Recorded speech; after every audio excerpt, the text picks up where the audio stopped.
Richard! Richard, help! Sean, Yeah, it's me!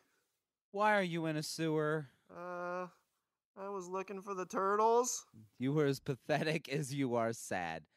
Now listen to this, because it's a Pod Bros exclusive. I'll go get a ladder.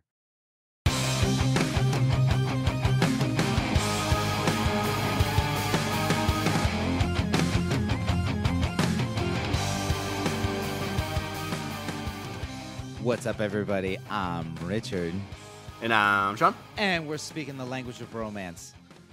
How are you? I'm good, sir. How are you doing today? I'm not bad. Not bad. You know, it's nice to live in a world where, you and I are both in different locations, and we're able to communicate via this great thing called the internet. I love the internet. We do love the internet. Who loves the freedom the internet? of the internet. I love the internet. You have the ability to, look up cats playing, chopsticks with chopsticks. Whoa.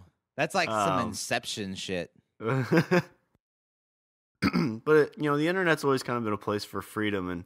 And recently told me about a vote coming up that's going to maybe make the internet not as awesome. Yes, this would be the story of this is not really the story, but the topic, which, I'm not one to delve into politics. I'm not what we would call a political animal. I have my views, of course I do. Everyone does. But, I try to steer clear, especially on something where have a voice that's going out to more than 10 people. But this is kind of a story that deals with not just because a lot of people that like the things we like, you really utilize the internet for that. You have trailers, you have video games, you have a lot of stuff that we go to this magical box that feeds all this information to the world, right? And it seems I've read a little bit about this, but the idea behind the net neutrality vote is I guess kind of throttling what customers can actually pull in. Is that correct, or do you have a better way of explaining that? Okay. There's a couple different things when it comes to net neutrality. One of them is that obviously the internet isn't free. The internet costs money. You got to pay to use it. You got to and so what some people don't know is that people that provide services, something like Netflix or Hulu or even things like Google or YouTube, they also have to pay. They have to pay for, being able to provide a service to us as, Americans or the world. What net neutrality is on a very basic level is being able to keep something as big and large as the internet kind of free for people to use and be used as they see fit. So, let's see. When you go, when you and I go to get internet service, there's a tiered pricing system. You pay more money, you get faster speed, or you pay more money, you get a higher data cap, or you pay more money and good things happen. Yeah, the more you pay, the more you get. Okay. So what some companies are afraid of is that things are going to get to a point where companies like Netflix, Hulu, things like that are going to are going to be forced to pay more money in order to provide the same services that they provide at the speed of the internet. So say I'll take Netflix for example. Netflix, I think, is kind of afraid that their service is so popular that they're going to be forced to pay more money to an internet service provider in order to get their customers the same service. And they're going to run into that same issue they ran into a few years ago where they bumped the price up a couple bucks and everybody throws a fit. Right, because, the way companies work, as they do and as they always have, is whenever a cost is absorbed, that cost gets passed to you and I, the consumer. Which seems fair to me. I mean, if it's costing them more money to get me the same service, I mean, it's only logical that they need to charge more. Right. Netflix pays more, so we're going to pay more. I mean, some people don't like that, but I mean, what do you want them to do? Their business. They need to make money. So, okay, we'll go with the Wikipedia definition. Net neutrality is the principle that internet service providers and governments should treat all data on the internet equally, not discriminating or charging differentially by user, content, site, platform, application, type of attached equipment, or mode of communication. To sum that up, basically, regardless of what you like and regardless of what you provide and regardless of what you do, you should be able to have access to the same speed as everyone else, or the same access in general to the internet as everyone else. And that's America, damn it. So, every time I hear about net neutrality, it's always a bad thing. So, from what you just said, like, everything's equal. Everything's fair.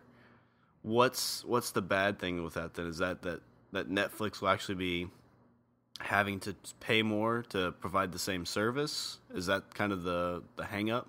Well, there's a few, I would say that there's a few hang-ups. One of them would, I think the one thing that everyone's scared of, customers and providers and everybody's scared of things like, businesses and people are scared of the internet access being limited because of how much money you have. Okay.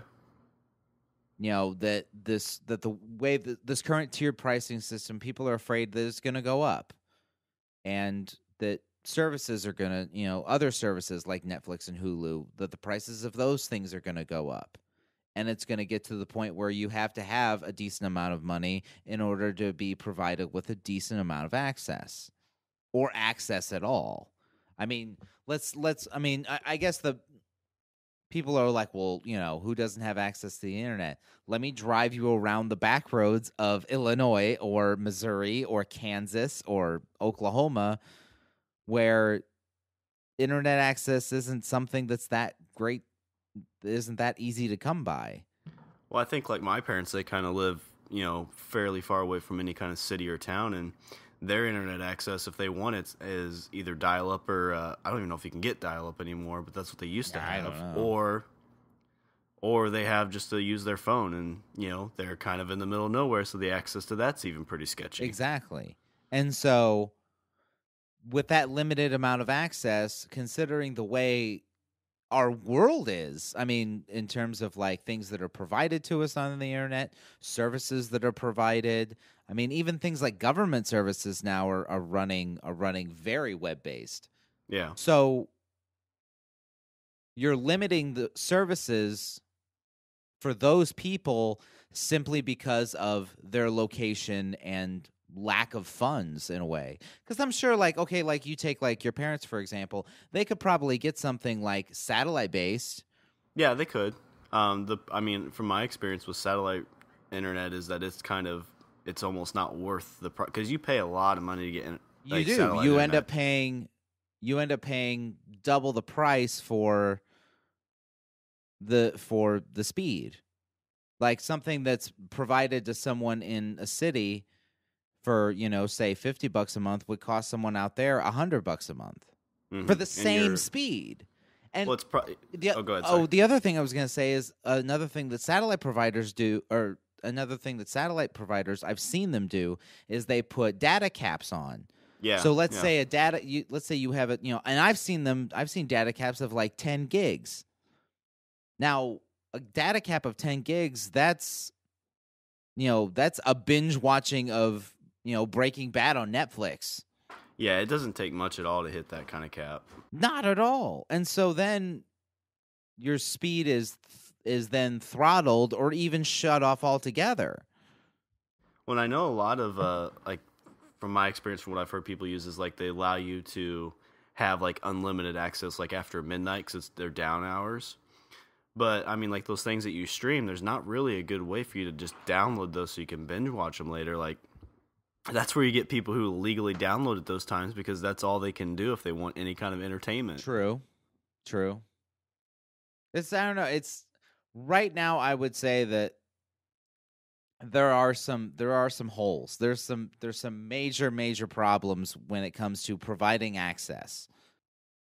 The other, I mean, to me, the other issue is not only that, but cost. I mean, the internet should be something that everyone should have an equal chance to get a hold of.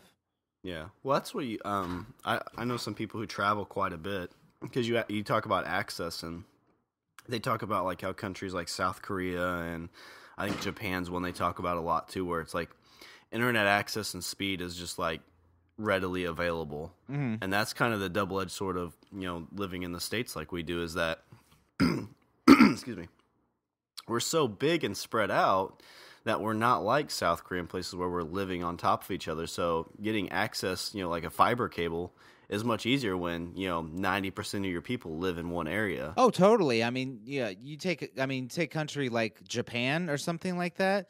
Like in general, their internet speed, even their mobile internet speed is far and beyond what we have. But there again, that's a case of it's a much smaller. Japan is much smaller than the U.S. Yeah, I mean, essentially, I think it'd probably be like the United States living in like maybe like 3 or 4 states in the Midwest. Like the whole population of the United States lived in that small of an area. Right. So that's kind of the double-edged sword that we get here. Like, it's nice because, I mean, you can live pretty, like, spread out. Like, we don't feel like you have to live on top of each other except in some bigger cities, of course. But right. For the most part, people in the States, they kind of just are on their own. And that's where you get those issues. Like, well, you can have crappy internet service, but it's going to cost you double. And you use a satellite, and it's going to you're going to have all these types of restrictions, but you get to live in the country. Right. So that's a problem. I mean, obviously it's a problem. Access is a problem. The other problem is people are afraid of a tiered pricing system to where access is denied to people simply because of their income. And I think that's a total, a total issue. I mean, definitely should be.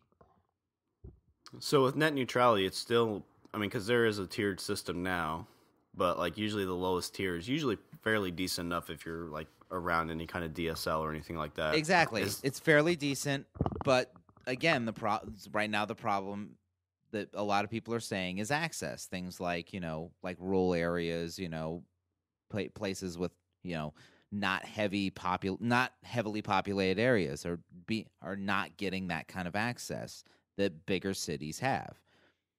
And that's an issue. The tiered pricing thing is people are afraid that's going to become a bigger issue. And so what net neutrality is saying, or what the argument for net neutrality is this service should be provided like any other. The internet has now become an almost basic service, and so it should be treated as such. Now, in February, the FCC has said they're going to vote on whether or not to classify the internet as a Type 2 utility. What that means is basically the internet would be treated in terms of the way it's provided on par with like electricity. Okay. Well, basically a necessity almost. Right. Now, there are tons of arguments for and against. I gotta say, I'm coming down for it. I am totally for it. I mean, I've seen people that that don't have the internet because they can't afford it, and that to me seems wrong. I mean, everybody should be able to look at a cat playing chopsticks with chopsticks. Why not? I'm trying to think of. I mean, you have to be careful with that because a lot of that stuff seems like it can go more into just the entertainment. But like, what necessities come out of needing to have the internet? I mean, I think there's a lot of growth for when you look at intellectual type stuff. Like, you can find a lot of like good benefits to the internet, but is that really on par with electricity? Right. I might say I come down against that maybe. Because I mean, like my parents, they have internet access through their phones, but they don't have it, coming through their computer, and they seem to be getting along just fine. Even though they can't see the chopstick cat playing chopsticks on a piano with chopsticks. True. And I mean, I don't know why don't you see that as a problem? I see this as a problem. I think whenever I think of like, and maybe it's one of those things that it's just like people who look at like phones. I'm sure this could have been an exact same argument then, because I'm not sure if that's what that's qualified as a utility. It's like I think phone like landline phone service is classified as a utility. Okay, like a type 2, which would be the same as electricity. Right. But I mean, I don't think cell phone service falls into that.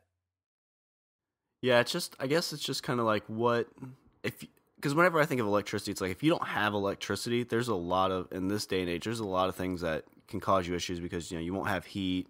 Like, I'd be kind of curious, like, what, like, air conditioning and things like, I don't know, maybe those don't qualify the same, but to me, I would think it'd be more of a benefit to classify, like, air conditioning as a type 2. But I know people that don't have air conditioning, and that seems like a bigger issue than My father lives in San Diego, California. He doesn't have an air conditioner. There's no air conditioning anywhere in his house. Well, I mean, that's kind of a different area, though. Exactly, but maybe that's why it's not. I think that's probably why it's not. Plus, I mean, most air, you can get a wall unit air conditioner that runs off electricity. Mm-hmm. So as long as you have electricity, you're good. But there's no, like, I guess there's more of a push that everybody has electricity, but not everybody has, in areas where it's needed, air conditioning. No, but yeah, you're very true. Air conditioning is not a guaranteed right for every American. But with this, so with just kind of playing the sides on this, so if this goes through, internet would be more accessible to everybody than air conditioning. Right. And there's probably more deaths of people who don't have air conditioning in some places in this country than that don't have the internet. True story. But is air conditioning provided standard in every car? Have you ever seen a car that doesn't have air conditioning? Older ones, I know some of those don't.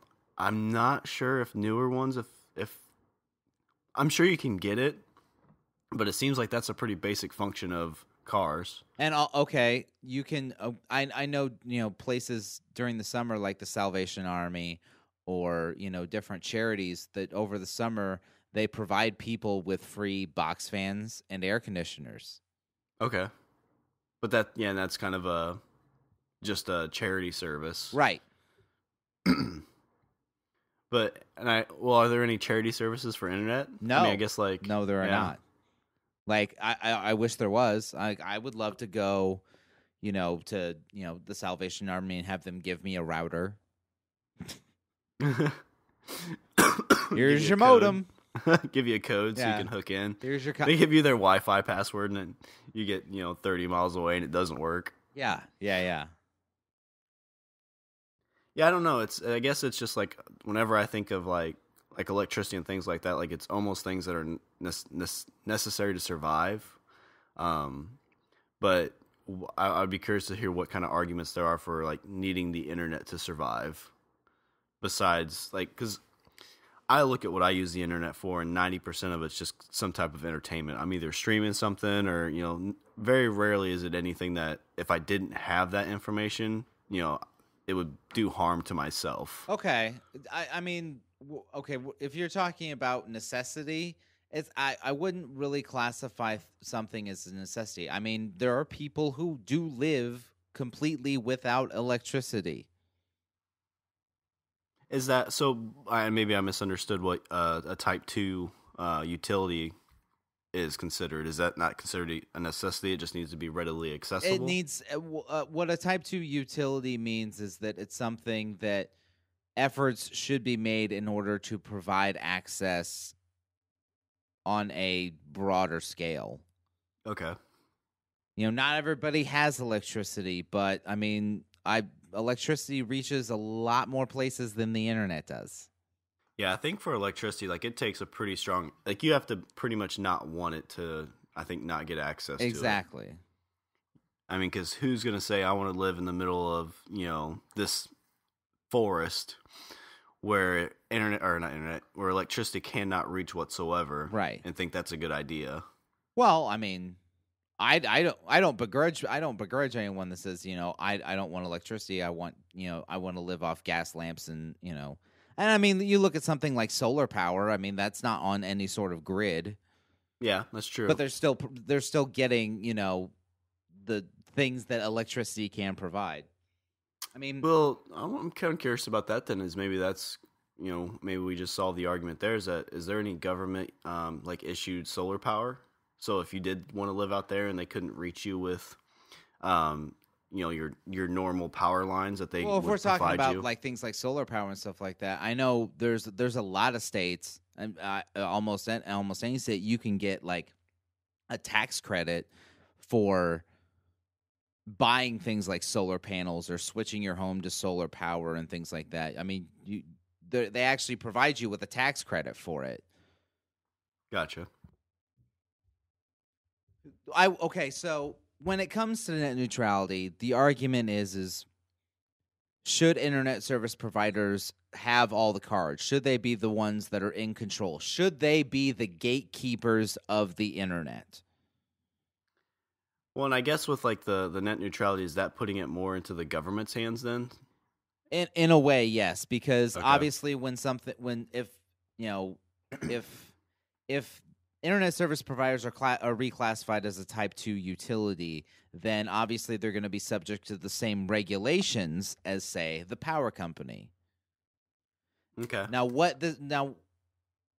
this is probably the one of the arguments when it comes to net neutrality. This has to be one of the arguments that I can sympathize with because, as we all know, I mean, more government control over anything is always a great thing.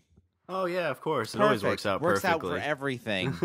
Roads, bridges, business, banks, the automobile industry, unions.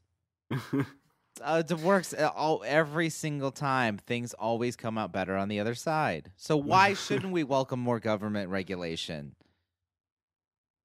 Yeah, and I mean we're in a capitalist society, and so like I think this is probably where I could really agree with this is because like you say, well, if you don't like the service that you're getting, go find somebody else to provide you the service you're looking for. The problem is I'm not sure what percentage of the country it is, but it always sounds like it's a lot. There's one big provider that controls a lot of areas where you cannot go anywhere else to get that internet access. And that's a thing too is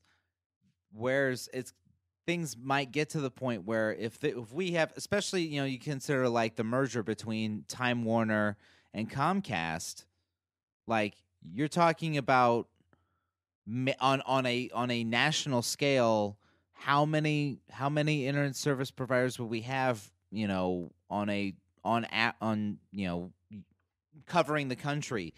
Less than 5? Probably. Maybe. I mean, I'm sure there's a lot of small like county ones that are set up maybe, but I'm sure those are starting to become far and few between. Yeah. Especially when you have 3 companies that are able to provide you with greater access for less money because of the size and shape of the corporation. Yeah, and I know that's something that I could see being fearful because I'm not even sure who we have internet access through here, but I know there's 2 companies you can go through. So at least we have a choice. But I mean, there's so many places that you don't have that choice, and so it's pretty much monopoly. And you can say, well, go somewhere else. Like, but I can't. They're like, well, then pay me the, $200 more a month that we want. If we're talking about going to buy potato chips, you can go to a store and you see like, oh, I can choose this bag or this bag or this bag or this bag by these people, or this bag by these people, or this one by these people, or hey, there's this guy that made his own potato chips and is selling them on the side of the road. Okay. Yeah. They look safe. His hands look clean. Exactly. But even to that effect, yeah, you could say like, well, these people are dicks to me, so I don't want to buy these chips from the store. I want to go to the store down the street. You have that ability. Exactly. But when we're talking about something like internet access, especially for people in less than densely populated areas, you have one, maybe two options.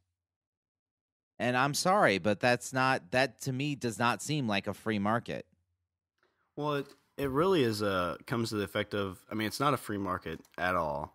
But it's going to get to the point then where there can't be a new player because somebody's going to have such a stronghold that you're not going to be able to break into those markets. Right. I'm sure that's how it is right now, that there's probably companies that provide a service that are trying to get into the, try to become a player, but there's no way they're going to go into some of those markets because if it's already 100% internet access through this one company, there's no way you can break into that. Sure. You could have the best customer service, you could have the best whatever, but you're just going to be such a small player that it's going to be difficult to break in. Right. It's one of those you can't fight City Hall kind of things. Yeah, exactly. Okay, so now when we're talking about things like government regulation, I mean, obviously none of us want government regulation over the internet. And like I said, it's the argument I can sympathize with, because government regulation will require something like the government being able to check on things. Basically, survey the internet. And I mean, obviously one thing we don't want is the government putting its eyes all over the internet. Well, and that's where you get to the point of, and I guess I can see that fear. It's like, well, we need some kind of regulation so the big bad companies don't run ragged over it. Exactly. But then you start giving a little bit, now it's like, oh, well, now the government's saying, well, we don't think you should have these type of things on the internet. So, ISPs, you need to regulate what, people can view, what people can see. Right. Now, and that's a totally valid argument. Completely, like I said, it's the one I can sympathize with. We don't want the government putting its eyes and ears all over the internet. No cats with chopsticks playing chopsticks. Get away from it. Form a committee. Why'd they block Getting it that off site? the internet. Okay, but I'm gonna. Here's my counter argument to that: is when we're talking about the government putting its eyes and ears all over the internet, they do it anyway. Yeah, they do it anyway. I saw something. I mean, this stuff's real thought provoking, but like they talked about like North Korea, and somebody, it was like, I think it must have been Reddit shower thoughts or something, and somebody said something to the effect, it's like, what if we live in a very regulated, very like propaganda country, and like North Korea is actually like this like very awesome land of safety, and we're just being fed all this propaganda. And I mean, if this is tinfoil on the head kind of stuff, but if the government got access to that stuff, I mean, they could very easily do that if they wanted to. Well, listen to me, because what I have to say is very important. They're controlling your mind. But no, I mean, people are afraid of the government, like, poking, through their email and stuff like that, but they do it anyway. And I'm not saying that that's a good thing. I mean, quite the opposite. We shouldn't have the government poking around our email or our Facebook account or being able to control our webcam and look through it. Hi. Hi, Steve. They just check in on you like, well, at least he's not jerking off again. Give me 5 minutes. Yeah, I mean, what do you think we do? What do you think I do when you're doing your little housekeeping thing at the end of the show? I'm queuing up RedTube over here. I know, I gotta edit that out. But yeah, I mean, I mean, they're both scary thoughts, but what's scarier, like them poking through your stuff or them regulating what you can actually see? So if you tried to look up, I don't know, maybe something Anti-tentacle informational. porn. I mean, just as a as a uh, off the top of my head. Well, I'm just going like more like big pic, like somebody writes an article that exposes somebody in the government for something, and they regulate that cannot go out, so you don't get that information. Is it scarier that could happen, or that they could know that you looked up crazy cat porn on the internet? I don't know. To me, they're both equally scary. But it's like I said, when we're talking about regulation of the internet, it happens. I mean, it happens anyway. Regulation and spying on the internet goes on whether we've legislated it or not. And I mean, I'm not a fan of something like a hate group, or like the Westboro Baptist Church. Not a fan at all. Should they be allowed to have an internet site? Of course they should. Yeah, I mean, you could very easily say no. What the hell else are we going to be? What the hell else are we going to have to make fun of? Yeah, and I mean, you could very easily say no, they shouldn't. But then, okay, well, now somebody has, something that somebody doesn't agree with. Well, should they have that on there? And I think there is the thing where if you're labeled a hate group, that can get restricted. But yeah, I don't really know where to go with that, but yeah, that's something. It's a slippery slope where you start with some things, like, because it's like what's bad to somebody. Those hate groups don't think it's bad. Yeah, okay. I mean, government regulation. Obviously we're both on the same page. It's not a good thing. Government spying, definitely not a good thing, and government censorship is definitely not a good thing. I guess that's where I'm trying to go for, is more, censorship from the government is what I was trying to get to. But I mean, way. Like I said, when it comes to the argument I can make is that that's happening now. I mean, spying is going on now. Regulation, of things is going on now. Stories get pulled all the time off of, I mean, granted, I would still consider the internet kind of a Wild West situation.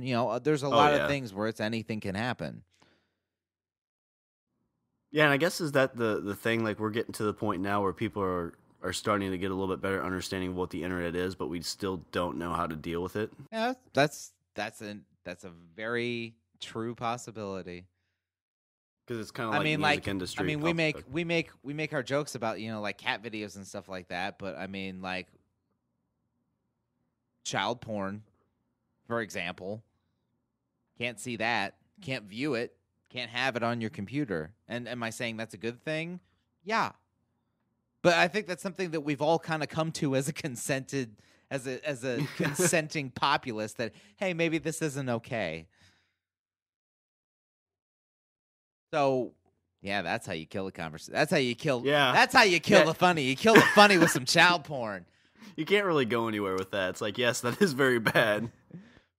But I mean, we've come to that's something that we all kind of came to together as people, and we were like, you know what? Let's not have this here. Yeah, this is a crime, and it needs to be punished. And I guess is that the thing that. You use common sense, something like that. Yes, that is bad, and it should not be on the internet. People who have that should, be put into psych wards and, put in jail. Yeah, we'll put them in a little room, and we'll just look through a little window at them forever. I'm totally fine with that. Or beatings. Beatings are all right too. Yeah, but I mean, is that the thing? Is like, it's like if you use common sense on what shouldn't be on the internet, it'll be fine. But is it that at some point, people are just going to get away from using common sense to be like, well, I don't approve of this because it goes against something that I believe in, even though I'm trying to think of a good, like, Christmas videos or whatever.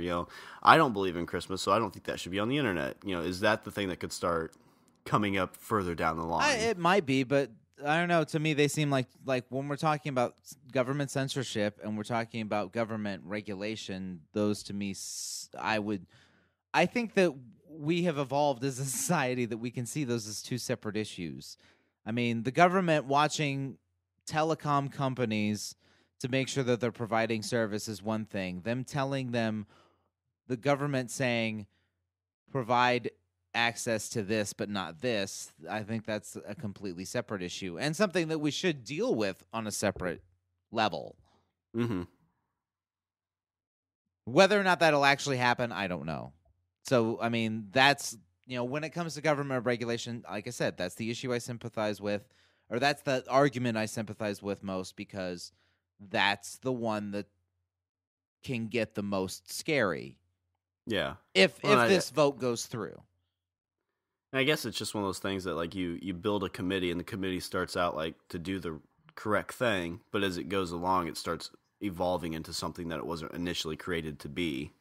And that's where you get to that regulation and censorship and stuff like that. Right. So, obviously, when it comes to, reclassifying internet service as a Title II utility, companies like AT&T, Comcast, Verizon are completely against it and have been completely against it. They don't want it. And companies like Netflix and things like that, they're against it as well. Companies like Netflix are for it. For it, okay. Because then, their service gets provided to everyone on the same level. They wouldn't be worried about being forced to pay more in order to provide their service. Okay, because that gets around to the point of, like, if somebody's streaming Netflix, they throttle their bandwidth because, they're like, oh, well, you're streaming videos, so we're going to change your, connect your broadband speed from 100 megs to 10 megs because you're doing something that, as a company, we don't approve. Exactly. I mean, okay. That happens today. I mean, you get somebody that's downloading a lot of movies or streaming a lot or, streaming a lot of video or, doing very heavy bandwidth applications. It's like you get 100 megabit speed, but you can't use that all the time. Right. I mean that happens now where if somebody's using a lot of their bandwidth, if they're pulling down a lot of bandwidth, the internet service provider will throttle them. They'll throttle their speed. Now, I'm sorry, but if I'm paying $60 a month, I'm paying $60 a month for a sustained service. Now, I understand that speed's going to dip depending on, internet, depending on, regular traffic or things that I'm doing. Like if I'm doing something that's very, that pulls down a lot of bandwidth and my speed goes down ever so slightly, that's one thing, and that's totally makes sense.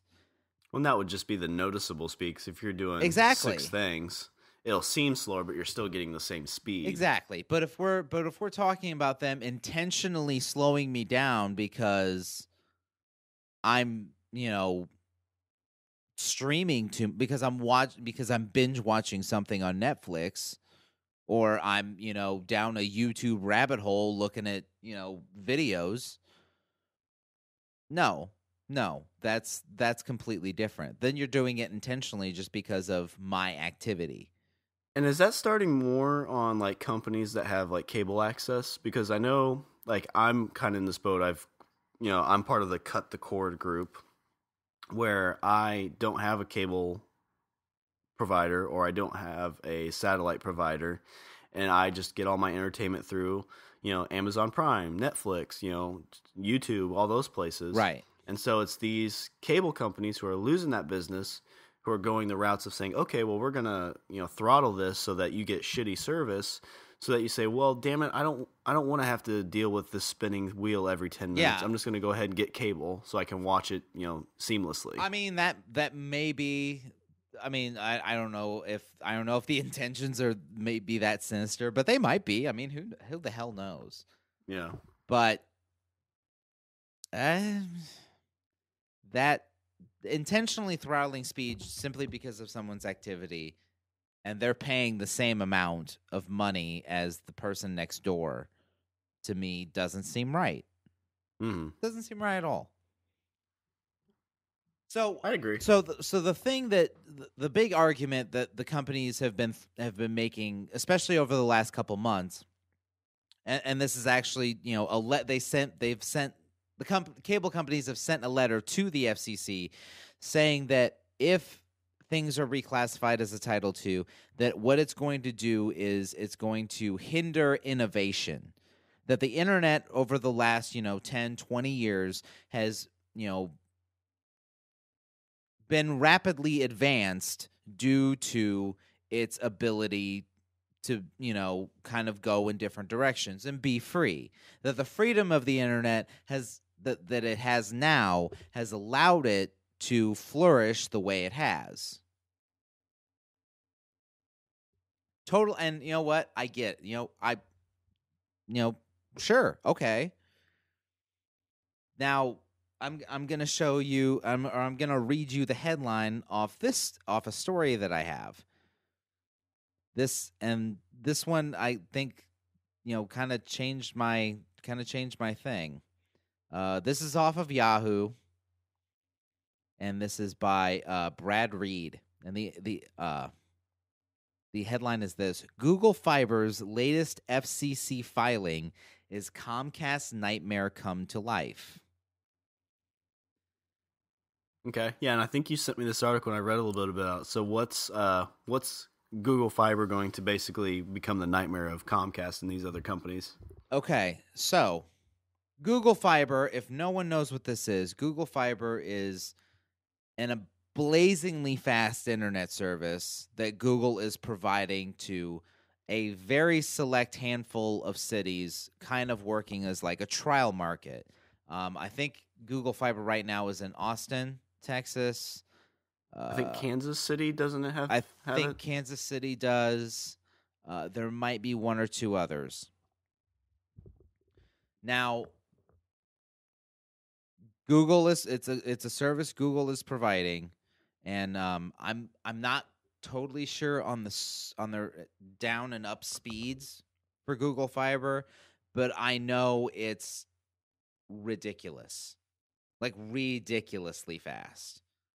When it's super cheap too, like it's not very expensive at all. Right. Let's see if I can look this up real quick. Google Fiber.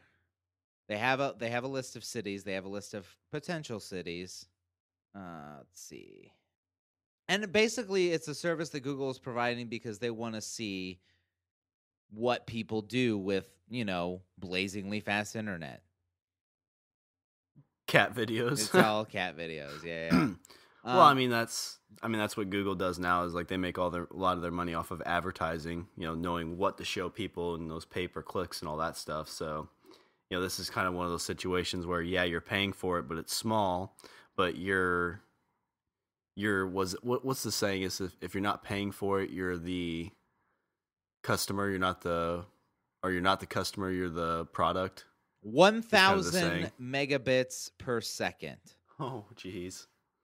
So on average, that is about 100 times faster than you can get off of, a lot of basic broadband services. Like most basic broadband services, about what, 10? Usually, yeah, 10. About 10. And that's crazy because like 10 megabytes is, for everything that I've used it for, is plenty. Like I can stream videos, I can do all this other stuff, but I couldn't imagine having 1,000 meg. Yeah. So okay. So anyway, Google Fiber, 1,000 megabits per second download speed. So 100 times faster than anything you can see. Like I said, they've been testing it out in different markets. They're in Austin, like I think we said Kansas City.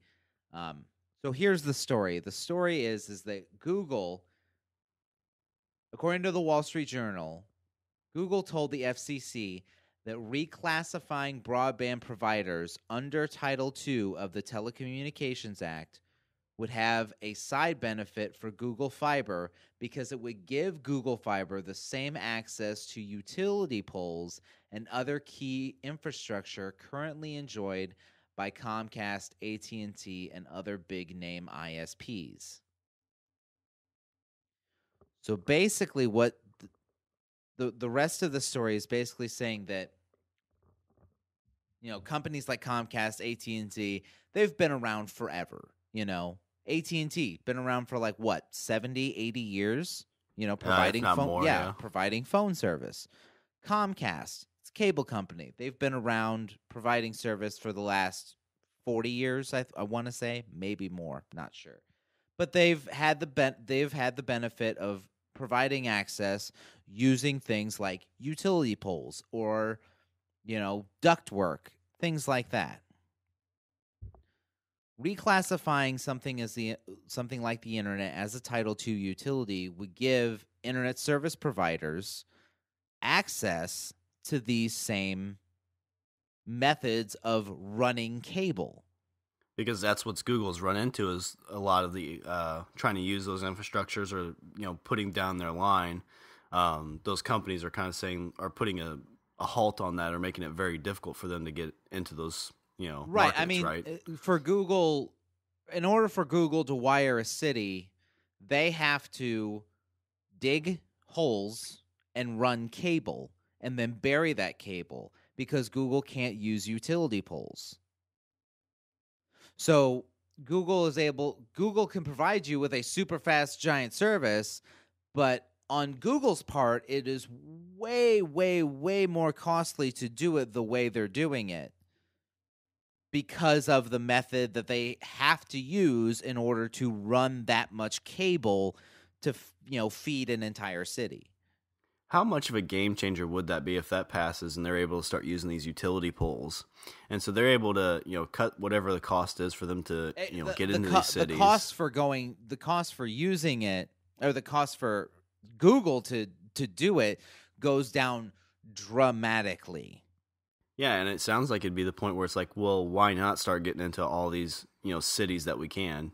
Go ahead and start, you know, using the poles, because that, you know, that gets us in there. Yeah, and if Google's we can charge able to do what they're doing now, way, like, for a fraction of what they're doing it.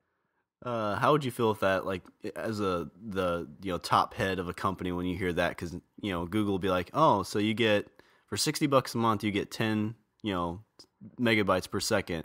Well, for $30, we'll give you 1,000. Right? You know, are you win? It's like, yes, here's my money. Yeah, Let's do shut this. up and take my money. Just shut up and just take it. It's like, are you sure you don't want like a $300 down or something like that? Because I'll totally give you that. Yeah. Pole access is fundamental, and Google will never be able to make the case for Google Fiber without pole access, former FCC chairman Reed Hunt tells the Wall Street Journal. If Title II gives Google pole access, then it might really rock the world with broadband access. Okay, so we're talking about that whole argument with innovation and how innovation would be crippled if, you know, if the internet was registered as a Type 2 utility. Mm-hmm. Meanwhile, another company is saying, well, we can provide a service that's 100 times faster. If we're talking about innovation, a service that's 100 times faster now, if we just are able to use the existing infrastructure that's in place that these other companies get to use simply because of the type of company they are. Yeah, it's looking at Google instead of just a company as Google. It's looking at them as some kind of service provider. Also, yeah, exactly. And also, what would this say for, you know, Joe Schmo on the street that's like, I want to start an internet service company and I want to provide internet access to the 20 people on my street. Hey, guess what? I can use the existing utility poles and run broadband access to the 20 people on my street. Yeah, I mean, it gives you that opportunity. I don't know what the cost is to do something like that. It may be outrageous, but, you know, maybe somebody's independently wealthy and wants to do that. If they have the capability, if they have the they capability, can do it. And also, like I said, you know, with if we're going on the same on the same level as like Google Fiber or something, that Joe Schmo sitting in his house that wants to give, the 20 people down the street internet access, if he's able, he now has the choice of, hey, I can just run a cable up to a utility pole and then run it down utility poles and provide it to other people, as opposed to having to dig a trench that's, 3 blocks long in order to provide buried cable to these people. I mean, which do you think is cheaper? Oh, yeah. I mean, using the infrastructure, obviously. So, yeah. I feel like that's a huge game changer because I read that article and it was kind of interesting to think that, like, if Google Fiber could come by my house, and that's a, you probably could get into the same situation that, Google Fiber would be the only resource you would have, because other companies would have to just either drop out or they would have to change their model and would have to either make it cheaper, faster, or something to keep up with it. And that's really what capitalism and stuff like that's about. It's about competition. Exactly. Somebody comes along with a better product or a better way to provide, you need to follow suit and try to keep up or try to innovate so that you pass them up and get those customers back. Now let's see. Okay, so right now Google Fiber is in Atlanta. It's contemplating expanding fiber to 9 new areas: Atlanta, Charlotte, Nashville, Phoenix, Portland, Raleigh, Durham, San Antonio, Salt Lake City, and San Jose. I kind of like that it sounds like they're going, I mean, those are big cities, but they're not like Chicago's, New York's, things like that. Right. Like they're trying to go to that next tier to provide for them. So far, they've committed to Kansas City, Austin, Texas, and Provo, Utah. Which I've never heard of that. I've never heard of Provo, Utah, or Provo. I'm curious, like Kansas City and those, is that citywide or is that like a small block of the city? Do you know? I think they're trying to go citywide. Okay. Let's see. So, yeah. I mean, AT&T and Time Warner have been quickly trying to boost their offerings in Austin because, like I said, I mean, Google's providing the service, and I also think they're doing it for cheaper. So, I mean, how is that? I mean, we're talking about free markets, and we're talking about innovation. I mean, there it is. Yeah, I mean, it's you can stick with the status quo. That's just you're gonna get the same speed, but it's gonna cost you more year to year. Or you can get this brand new thing that is 100 times faster and $30 cheaper a month. I'm sure the customer service is probably a lot better. And like I said, if Joe Schmo has a decent amount of money and wants to be an internet service provider, I think this would provide him way, way, way more opportunity than the way the current standing is now. Yeah, that's how all that stuff starts. I mean, he starts with his city block and then moves to, maybe a couple city blocks, and, maybe he gets some way where he can expand to other cities, and that's how stuff works. Yeah. You start small and you build up. And then a giant mega corporation like Comcast, especially after, according to this merger they might have with Time Warner, this conglomerate company is going to have to compete with Joe Schmo providing the same service for a cheaper price. Well, and that's one of those things too that, like, when companies like that start out, it's like, well, we're okay with losing, thousands of people because it's, at the bottom line, we still have, millions or, multiple millions. So it would take a while for him to actually become a player in that. But if he's able to do it, that at some point it would take notice. Also, if there's 500 Joe Schmoes across the country that are ready and willing to do it, then there's Comcast now, I think, would have something to compete with, at least more than they do now. Yeah, which is a good thing. I think getting more competition in there is, just the way it's supposed to work, because then the consumer is the one that wins on that, because they're able to, have a choice of what they want to do and where they want to spend their money. And that's what America's all about. Greatest country ever! America.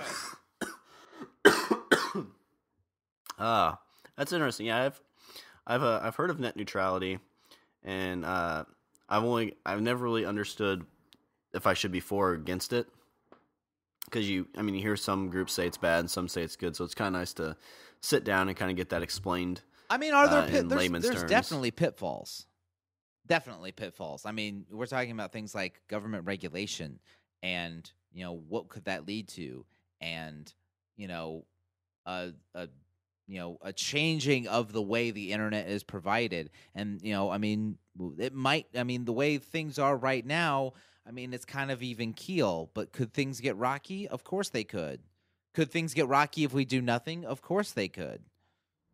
Well, I think they probably are getting to the point where they're a little rocky, because there's a lot of people who aren't happy with how they get provided services, and they're getting, their service is getting altered because of how they use it. Right. And is that right? There's all sorts of things that, we need to address. And so there it is. Should we have a free and open internet, or should it be... Is the status quo acceptable right now, or is there something else that we should be doing? I think you should always ask those questions, because even if you come to the solution that, well, we don't know enough right now, at least those discussions are happening. Exactly. And like I said, I love just the debate of it. Like, what should the internet be? Because I think that's a question that we, things have been happening, and we've been doing all sorts of cool shit, and we're looking at cats with chopsticks, and we're looking at tentacle porn, and we're like, this is awesome. But I think it's cool that we've actually kind of stopped to take a minute and say, what should this be, and what should this be for people?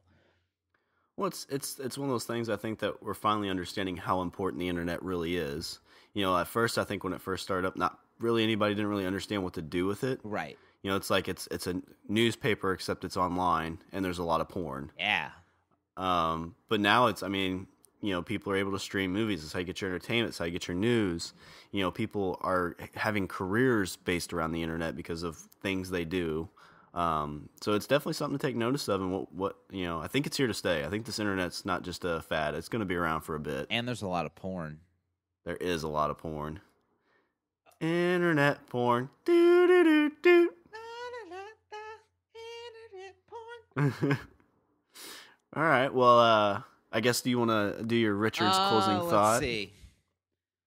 Like I said, I kind of hesitated to do this show in general, because I don't want, I want to sit around and make dick jokes, and I want to talk about the Avengers, and I want to talk about, Star Wars, and I want to do I like doing those things. But this kind of seemed like a necessity to me, because I think this, this is an issue that, for me, this is, I think, one of the biggest issues that we as a nation have faced over the last, you say things like healthcare and, Social Security, and, true, but I think this is something that's going to shape, I think this is an issue that's going to shape a generation. And so I want to talk about, the Avengers and Agents of S.H.I.E.L.D. and, Ant-Man and Batman and shit, but this felt like something that I think at least we needed to.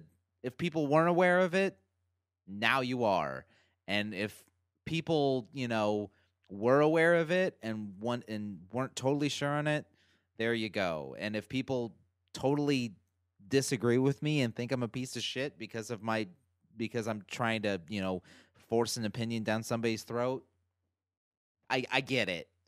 I don't like it when people preach to me either. Well, what I always kind of like about shows is, you bring something up like this, and there might be somebody who didn't really understand it, or at worst, they're gonna maybe look up net neutrality and read some articles and have a decent idea, but and get their own opinion. Yeah, and that's what I think you should do, is form your own opinion on it, and and the sense of it is, our opinions really don't probably matter a ton. I don't think we're gonna change anybody else's opinion one way or the other, but it's just kind of hey, this is something that, is potentially going to affect us in the future. not just the show, but how we use the internet. So it's definitely something to bring up and discuss. Yeah, exactly. And penis. Boob joke. All right. Well, I will do a little housekeeping while you get your red tube queued up. Yes. If you want to follow us, on Twitter, we're at Language of Bro. You can email us at eatthebeaver@languageofbromance.com. Our website is languageofbromance.com. Like us on Facebook and leave us a comment and subscribe on iTunes and Stitcher. Put that And always, you can find us on our home, the Pod Bros Network. We love the Pod Bros. We've recently been putting out a few tweets about if you want some free swag. We have a few bumper stickers left. We may not have any more now, but if you want to shoot us an email, we'll definitely get you queued up to send one your way. I've sent a few out the other day, so get those bumper stickers on your car. Shoot some bromance all over your back bumper. There you go. That'll be the next bumper sticker. Yeah. All right. Well, is there anything else you want to do before we close her out? Boob joke. I don't know. I don't know. I feel like we've kind of it's so serious. I'm trying to break it up. Boobs, penis, wiener. Eat the beaver. All right. Well, that's all the bromance we have for this show. I'm Sean. And I'm Richard. And I say we eat the beaver. Thank God.